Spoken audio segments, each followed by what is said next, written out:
Nah, buat kalian yang masih terjebak dalam hutang piutang, kenapa Tuhan memperkenankan kalian masuk atau terjebak dalam hutang piutang? Di sini aku akan mengajarkan kalian melihat dari sisi metafisik ya. Setiap hal yang terjadi itu karena keseimbangan, karena keadilan Tuhan. Segala sesuatu bisa diambil atau ditambahkan.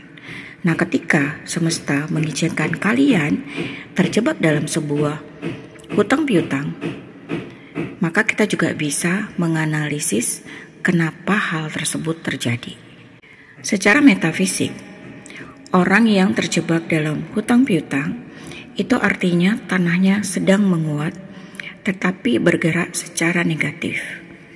Tanah bersinggungan atau clash jong dengan kayu dan air ya. Kayu mewakili hal-hal yang berbau spiritual, sedangkan air mungkin mewakili hal-hal yang berbau komunitas ya. Di sini mungkin saja spiritual kamu lagi nggak bagus, atau kamu jarang berdoa, jarang mengasihi, hubungan kamu dengan semesta jauh. Kemudian hal-hal yang berbau komunitas bisa berhubungan dengan orang lain atau orang terdekat. Mungkin kalian jarang bersilaturahmi ke orang tua, ke keluarga, atau hubungan kalian dengan orang lain tidak baik, sering berkata-kata kotor ya. Jadi ketika kalian terjebak dalam hutang piutang, dua hal tersebut harus menjadi perhatian kalian. Kemudian ketika seseorang berhutang, maka artinya uang kalian minus ya. Uang diwakili oleh logam. Logam kalian menguat tapi minus. Logam clash-nya ada di api dan clash ada di kayu. Kayu kembali lagi ke hal yang saya sebutkan di awal ya. Artinya perbaiki ibadah kamu secara vertikal dan horizontal.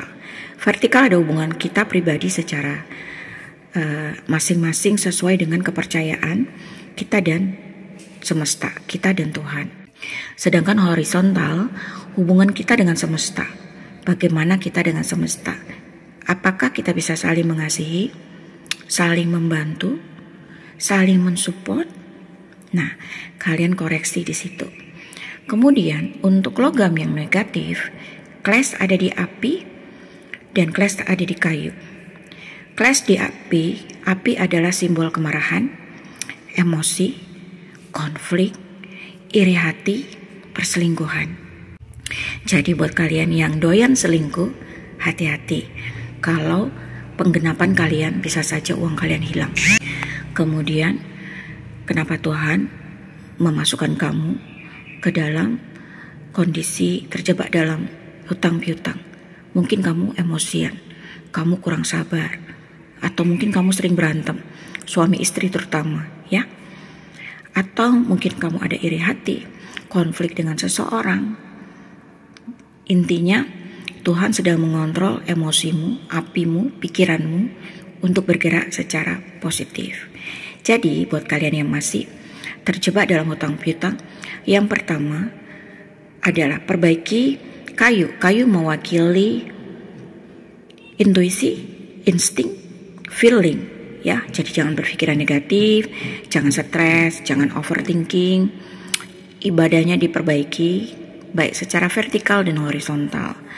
Kemudian mungkin juga bersedekah ya. Bersedekah itu mewakili ibadah secara horizontal. Kemudian air kalian perbaiki. Mulai berkata-kata yang baik, berhubungan yang baik, bersilaturahmi, terutama orang tua, keluarga, tetangga terdekat. Kalau mungkin ada orang-orang yang pernah kamu sakiti dengan mulutmu, mintalah maaf. Yang ketiga adalah perbaiki apimu, pikiranmu, emosimu. Konflik selesaikan dan jangan berselingkuh. Ya, api yang kuat, api yang positif adalah jiwa yang bahagia, semangat, optimis ya. Sedangkan air yang positif, air yang bisa memberikan kata-kata yang baik, ucapan baik, doa yang baik. Sedangkan kayu yang positif adalah memiliki pikiran yang baik, tidak stres, tidak curigaan, tidak cemburu ya. Jadi buat kalian yang masih terlibat hutang piutang, coba mulai sekarang perbaiki 3 hal tersebut. Dan kalian bisa lihat keajaiban apa yang akan terjadi setelahnya. Ada yang ketinggalan. Nah, untuk bersedekah tidak melulu soal uang ya. Kalian bisa bersedekah tenaga, senyuman, doa, banyak hal.